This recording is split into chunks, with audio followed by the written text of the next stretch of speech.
Grew up delivering the Calgary Sun. I think we have some Sun people here. We have the Dinger, Rick Bell, grew up reading the Dinger, and Rick has lost some weight since then. Rick looks great. I delivered his paper. I also got a chance to work at the Calgary Stampede, worked over at TELUS Communications, and my story is I was raised by a couple of school teachers, and you know why my memories of that time, growing up in the 80s and the 90s, is that though we didn't have a ton of money and we went through hard times like everyone did, particularly in the early 80s, we always had enough for meat and potatoes on the dinner table. We had a nice house in the suburbs with our own yard, our own dog. I was even able to, my folks were able to save up enough to get me registered for hockey in my early, around 12 or 13 years old. A little late, too late to make the NHL, but so I had to settle for politics. But the great thing was, above and beyond all of the particulars of our material existence, was the promise for the future, the hope.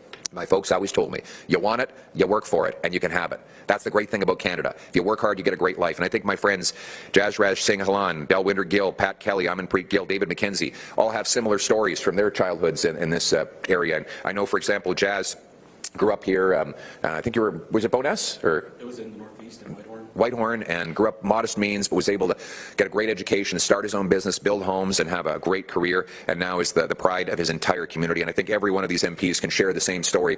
That was the deal in Canada, but that deal is broken after 10 years of Liberal inflation. They've doubled housing costs, doubled lined-ups at food banks, and what do you know? That coincided with them doubling the national debt. When you borrow and print money, you drive up the cost of everything and destroy the working class. Now, for the first time in the history of Canada, our young people cannot afford homes. We have an entire generation of youth who believe they will never be able to afford a place to live. Food bank lineups are up to 2.2 million. CBC was trying to comfort us just yesterday with a news story saying, hey, good news, you can get more affordable food if you go to this special shopping mart where they sell you food that's past the best before date. So now you can buy rotten food, and and you'll be able to afford it. So that is the CBC's solution to Liberal food price inflation, which gets worse and worse every single day. Now 20% of Canadians are skipping bills because they have to put the money to higher grocery costs. This is the unnecessary result of Liberal policies. And before we go blaming some exterior factor, let's be clear. Food prices in Canada are rising 50% faster than in the United States. We are the only country, according to the food professor, that has had 4 consecutive quarters of food prices rising faster than the Bank of Canada's target. This after Mark Carney promised that he would be judged by the prices at the grocery store. Well, so much for that promise. He's broken every single promise he made. He promised the fastest growing economy in the G7. He's delivered the fastest shrinking economy. He promised that he would negotiate a win and a deal with Trump by July 21st. Still no win, still no deal, still no elbows, still no jobs. He promised to double home building. Home building is expected to drop by 13%. He promised that we would have develop our resources and increase investment. According to his own budget documents, investment has dropped in every one of the quarters since he became Prime Minister 8 months ago. He promised that he would spend less. And of course, that is the biggest broken promise at all. We now see Carney's costly credit card budget. He doubles Trudeau's deficit. You know, it's almost unthinkable. No one thought anyone could spend more money than Justin Trudeau. But Mark Carney said, hold my beer. And he came along with a deficit that is twice the size of the one that Justin Trudeau left behind. A deficit of $78 billion is the biggest in history outside of COVID, $16 billion bigger than Carney promised during the election. It is almost all due to increased spending, not due to tariffs from abroad.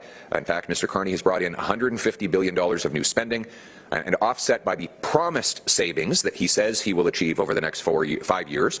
It's a net increase of $90 billion. Almost all of it is on operating expenditures, not on capital investments.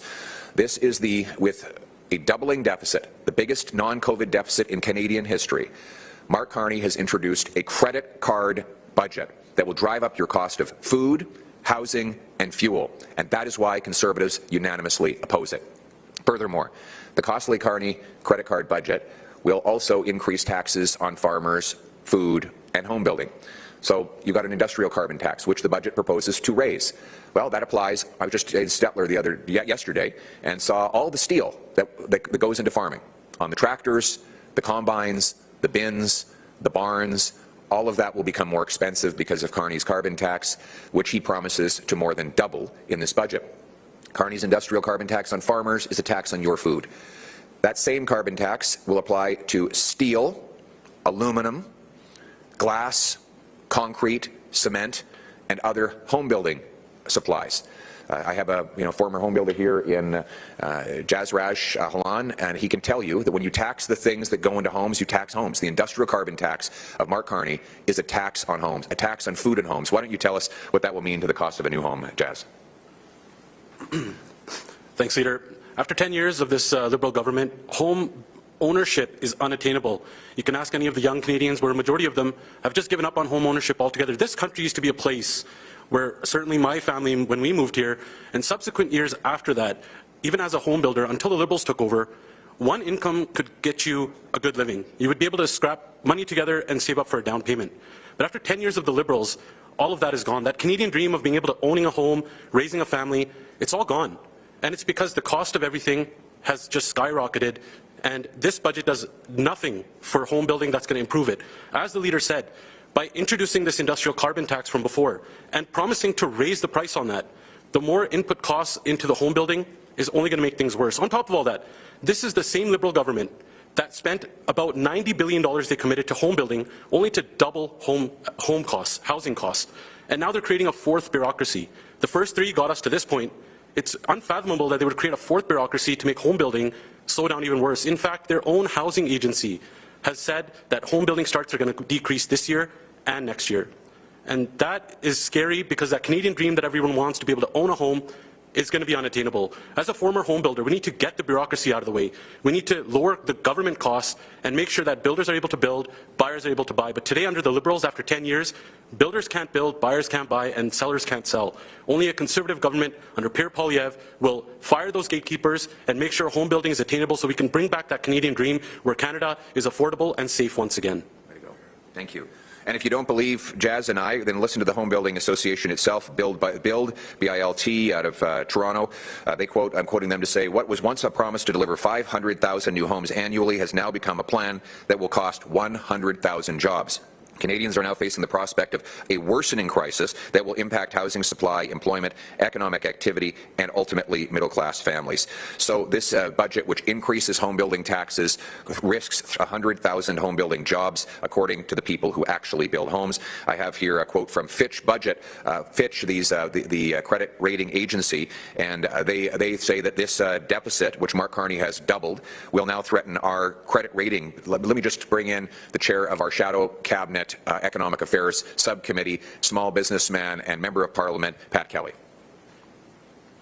Well, thank you, Pierre. This budget does nothing to deal with the cost of living crisis that Canadians are enduring right now, because it just piles on more debt that fuels the inflation that is driving up the cost of living. At $78.3 billion, this is nearly double the deficit that less than a year ago was considered to be so high that it precipitated a crisis in the resignation of the last finance minister. So what was an unthinkably high deficit less than a year ago, the new prime minister has nearly doubled. And this is just going to drive up the cost of living, driving up inflation. We had expert testimony at the Finance Committee last week that talked about the break glass emergency of productivity in Canada. And low productivity means higher cost of living. It means that people cannot, their paychecks are not keeping up with the higher cost of living. Canada's productivity is at the bottom of the OECD. Our per capita GDP over the 10-year period of this government has not increased. We are at the bottom of the OECD and the G7 for per capita GDP over this time period. And there's no relief for, there's no solution for the productivity crisis in this budget. There are no meaningful fiscal anchors, because this government breaks every fiscal anchor that it ever assigns to itself. So this budget is not a solution, and Conservatives like Pierre Poilievre have been sounding the alarm bell for years on this. Thank you, Pat. And again, if you don't believe Pat and I, then you'll believe Fitch, which said Canada's proposed budget, announced in Parliament November 4th, underscores the erosion of the federal government's finances. While Canada's rating is broadly stable, persistent fiscal expansion and a rising debt burden have weakened its credit profile and could increase rating pressure over the medium term. The budget expands the forecast federal deficit to $78.3 billion, general government deficits of 3.3% of GDP, which is higher than the AA median of 2.3 and substantially higher than Canada's pre-pandemic deficits, which averaged 0.4 in the prior decades. And finally, it says that combined with the sizable non-budgetary financing needs, the higher deficit will substantially increase general government debt, which is forecast to be 92% of GDP in 2025, up from 88.6% in 2024, before accelerating to 98.5% by 2027, nearly double the forecast AA medium of 49.6%. Now, those are a lot of numbers, but let's cut right down to it. To be a AA rated country, on average, your debt to GDP is 49.6%. Carney's on track to bring ours to nearly 100%. In other words, our debt as a share of GDP will be almost twice the size of the average AA country. That's the kind of fiscal mess that Mark Carney and the Liberals are creating. So much for, he's gone from promising to be a brilliant economist to being the most costly, reckless and risky Prime Minister in Canadian history, and that is why Conservatives will oppose it. But we not only oppose, we propose. Our proposal is to cut bureaucracy, consultants, foreign aid, corporate welfare, handouts to phony refugees and other wasted money so we can bring down debt, taxes and inflation. We would get rid of the industrial carbon tax to unlock the industrial engine of our nation and to reduce the price of everything made with steel, aluminum, cement, concrete, glass. That is everything that we buy. We will cap government spending for a dollar for dollar law, requiring we find $1 of savings for every new dollar of spending. We'll make this the fastest place on earth to get a building permit, repeal the anti-energy laws, use the powers in C5 to rapidly approve a pipeline to the Pacific so we can get 1 million barrels of oil to Asia every single day. We will get rid of the capital gains tax on anyone who reinvests their money in Canada to bring home the $500 billion of net investment that Mark Carney and the Liberals have sent fleeing to the United States of America. We will cut income tax so hard work pays off. We will get rid of all home building taxes, not only to provide affordable homes to the next generation, but also to bring back the 100,000 trades jobs so carpenters can swing hammers, framers can frame homes, loggers can harvest lumber, and we can build a tariff-proof industry back to life in this country. That is how we restore the promise that I enjoyed as a young Calgary kid, delivering the sun door to door in my adolescence. Is how we're going to give every single kid in this country the opportunity that we had. We're going to have opportunity and freedom for our youth, home ownership for our families, and of course, security for our wonderful seniors. That is our vision, our hopeful future, and now let's get it done. Thank you very much. Thank you. Now questions from the floor. Hi, Matthew Skase, Globe and Mail. You've yet to address last week's floor crossing and departure from caucus. Chris D'Entremont said your leadership is why he crossed the floor. How do you respond to comments that your caucus is not united right now? Well, first of all, I just quote Mr. D'Entremont, who said, and I quote, "Since I first elected here in 2019, the cost of living has skyrocketed. Even then, families in Nova Scotia, as it was called at the time back, but is now Acadie and Annapolis, we're struggling. We warned that the Liberals' out-of-control spending and massive deficits were irresponsible, but of course they did not listen. Now, after 6 months under the new Prime Minister Mark Carney, who promised fiscal discipline, Canadians are still waiting." He said, Mr. Carney said, I'm quoting Mr. D'Entremont here, Mr. Carney said he would be judged by the cost at the grocery store. Well, Canadians are judging him and they are not impressed. Since the Liberals came to power, food prices have risen 40%, said Mr. D'Entremont. We have heard it many times here today. It is deliberate and it is unacceptable. It is inhumane for a G7 country, said Mr. D'Entremont of Liberal policies. He said, "We are a rich country. We are a food basket of a country. We can produce all the food for many people in the world and we can barely feed ourselves for some reason," end quote. That is how Mr. D'Entremont described the outrageous cost of living as the direct result of Mark Carney's Liberals. I'm very saddened for the Nova Scotia families on whom Mr. Carney and Mr. D'Entremont are raising the price of groceries and homes, but that will not change our resolve to continue to fight for an affordable Canada, affordable budgets, and an affordable future. Thank you. Et en français. Merci beaucoup. Je vais juste citer, malheureusement, j'ai juste ces commentaires en français, mais M. D'Entremont a souligné qu'après 6 mois de Mark Carney, les libéraux ont brisé leurs promesses de discipline financière. Ils ont augmenté le coût de l'épicerie, que M. Carney, malgré ses promesses d'être jugé par le prix des épiceries, les Canadiens sont en attente pour la nourriture abordable, et que le prix de nourriture a augmenté de 40% depuis l'arrivée au pouvoir. Malheureusement, à cause de M. Carney et M. D'Entremont, les familles de Nouvelle-Écosse vont devoir payer plus pour leurs épiceries et pour les maisons. Malgré ces promesses brisées, nous, les conservateurs, allons continuer de travailler pour un pays abordable, un budget abordable et une vie abordable pour tous les Canadiens. Rick Bell, Postmedia. Hey, Rick. Do we still call you the Dinger? Call me whatever you want. Just don't call me Okay. late for dinner. Okay. We've been told in Alberta for weeks, if not months, that on Grey Cup week, that we would get a win in Alberta. And that win would be a pipeline to the West Coast. It would be significant commitment to action on the so-called 9 bad laws. And that would all happen Grey Cup week. That is to say, tomorrow. We are also told somehow there might be some sort of memorandum of understanding between the province of Alberta and Carney. That's just floating out there. I don't know if that's confirmed. What are your thoughts? Because for weeks, months, we've been promised that Grey Cup week, the stamps aren't in, neither is Edmonton, but that Alberta would get a win on both of those files. Well, tomorrow, it reminds me when you go into the pub, the Liberals are like that pub that has that sign on the wall that says free beer tomorrow. And so you come back the next day and it still says free beer tomorrow. And you keep coming back day after day for the promise of free beer, and the price of beer continues to rise and rise and rise. So they keep telling us that something is going to happen tomorrow. Mark Carney's been Prime Minister for 8 months, promising to move at, quote, unimaginable speeds. And yet there's not a single project that he has launched that was not already in the making or approved before he took office. Mark Carney needs to do only one thing for us to get a pipeline from Alberta to the Pacific. Get out of the way. Get out of the way. There are trillions of dollars of international investment crying out for the chance to build that pipeline without any government support. All they need is the federal government to stop blocking it. Get out of the way and repeal the 9 bad laws that block energy projects. Get out of the way and remove the ban on shipping oil off the northwest coast of BC, a ban that only applies to Canadians because, of course, American tankers can travel between Alaska and California in those very same waters, so why not allow Canadians to do the same? Get out of the way and get rid of the Liberal industrial carbon tax so that we can actually produce enough oil to fill a future pipeline. Get out of the way, Mark Carney, and do it now. It has been 8 months. We don't need Mark Carney to put on a hard hat and hold another photo op. He's had countless photo ops in the last 8 months, while investment flees and our industrial sector leaves to the United States of America. He's not got shovels in the ground on anything. Now, I suspect there will be some sort of quote-unquote memorandum. You know something? Memorandums don't pay the bills. We need shovels in ground.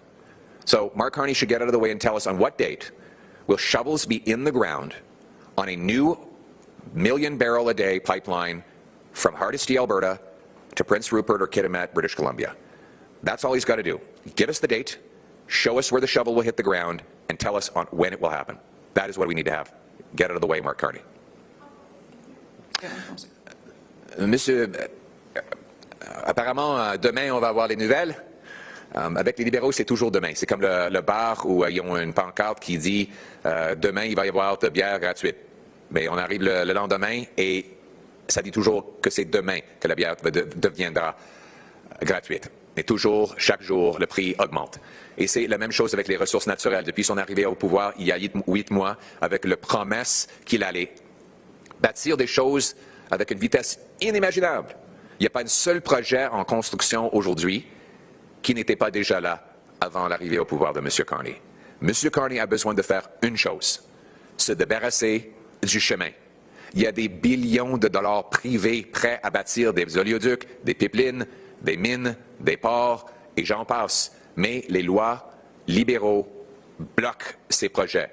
Il faut enlever les 9 lois anti-développement des libéraux pour libérer le chemin et permettrait aux investisseurs d'investir, aux constructeurs de construire et aux travailleurs de travailler. Donc, enlever les libéraux du chemin et permettrait notre économie d'être le plus riche et abordable au monde. Merci beaucoup. Hey, Tim Brooks, CTV. You lost 2 MPs the week of the budget. One cited your leadership as a reason for leaving. I just want to put Carney and the Liberals to the side here and just ask you personally. Of course you do. Does this say anything about your leadership? Have you maybe reflected on your leadership style moving forward? No, my plan is to continue to lead and be the only leader in the country that's fighting for an affordable Canada where our people who work hard can afford a home and food. That is my agenda. And I will just quote Mr. D'Entremont when he speaks about Mark Carney.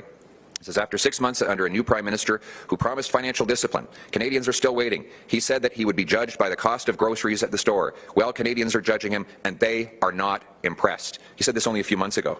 Since the Liberals came to power, food prices are up 40%.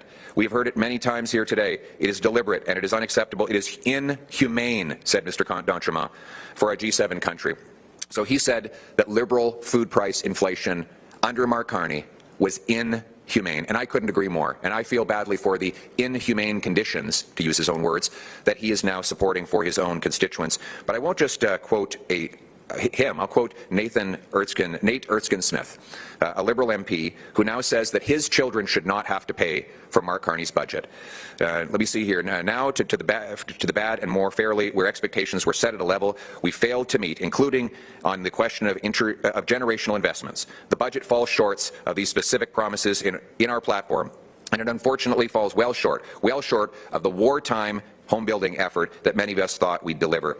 It's certainly not a budget that should throw us into an election at an uncertain time, but it does not live up to its promise of generational investments. He goes on to say that this is Mr. Nate Erskine Smith, a Liberal MP, that Mark Carney has broke his promise to spend less, with $90 billion of new spending, only 36% of which is actually capital. The rest is more costs. So when you have a Liberal MP attacking the costly credit card budget that Mr. Carney has put forward, then we see turmoil in the Liberals, and I know that there will be wall-to-wall coverage on CTV of this turmoil, of a Liberal MP criticizing his own budget days before the vote. I know you're camped outside his office right now, waiting to get comment from him. I know you've been chasing Mark Carney down hallways to find out what he has to say. I mean, it's just been the relentless coverage that you will have of this dissent within the Liberal Party. I understand also there's former Liberal Minister Guilbeault is unhappy with the environmental policies, that while he supports raising costs, he doesn't think they raise them enough.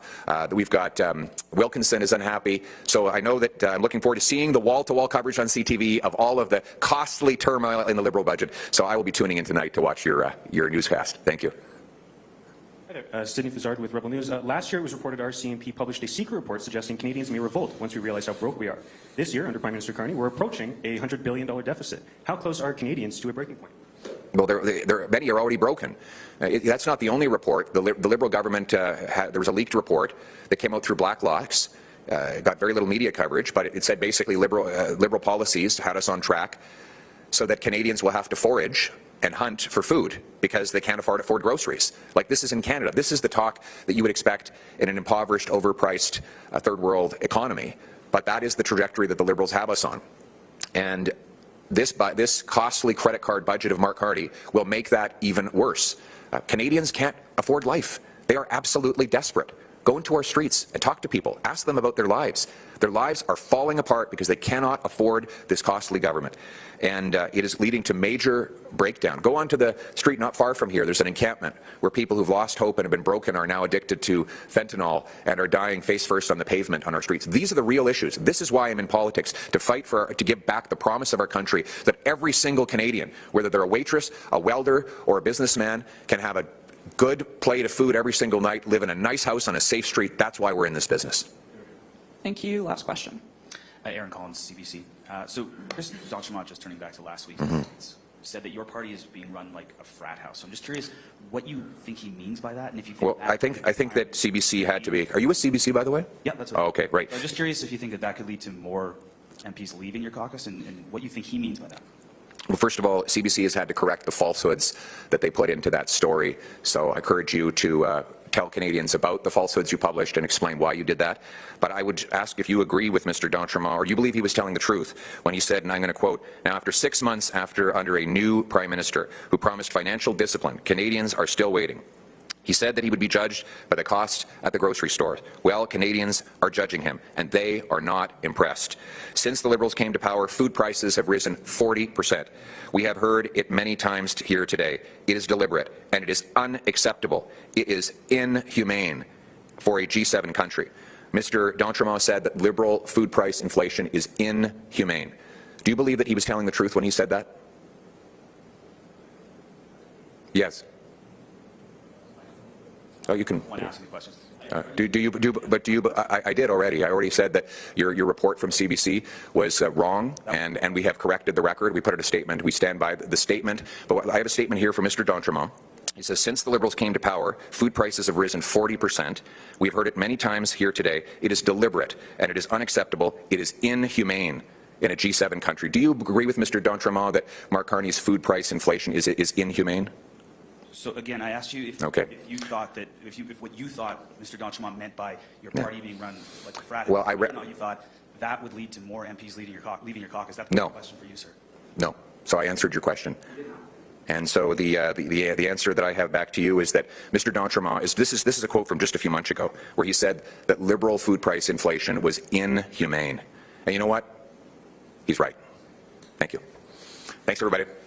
Thank you. That concludes today's press conference. Please like, comment, share, and subscribe to my channel.